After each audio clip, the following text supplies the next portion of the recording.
একটা ভিডিও নিয়ে চলে আসলাম। এই দেখো মেথি শাক এনেছে, বেগুন দিয়ে মেথি শাক ভাজবো। মেথি শাকটা বেছে নিই আগে, তারপরে আবার তোমাদের দেখাচ্ছি।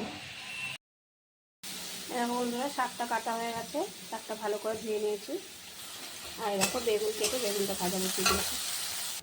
বেগুন ভাজা হয়ে গেছে, শুকনো লঙ্কা ফোড়ন দিয়ে দিলাম। এই শাকটা দিয়ে দিলাম, কাঁচা লঙ্কা দিয়ে দিলাম, হলুদ দিয়ে দিলাম, লবণ দিয়ে দিলাম। দেখো কত জল বেরিয়ে গেছে। বেগুনটা দিয়ে দিলাম। বন্ধুরা তোমরা এরকম করে করো তো শাক, আমি কিন্তু এরকমভাবেই করি, কোনো সংবাদ দিই না। আমি শুকনো লঙ্কা ফোড়ন দিয়েছি, অনেকে কালো জিরা রসুন খায়, আমি রসুনটা খেতে পারি না শাকে। শাকটা হয়ে এসছে, চিনি দিয়ে দিলাম। মেথি শাকে বন্ধুরা রসুন খাটে না, তাও অনেকে খায়, কিন্তু আমরা খাই না, আমি এরকমভাবেই করি। শাকটা হয়ে এসছে, আর একটু হবে। শাকটা হয়ে গেছে, দেখেছো একটুখানি হয়ে গেছে। শাকটা হয়ে গেছে, নামিয়ে দেবো।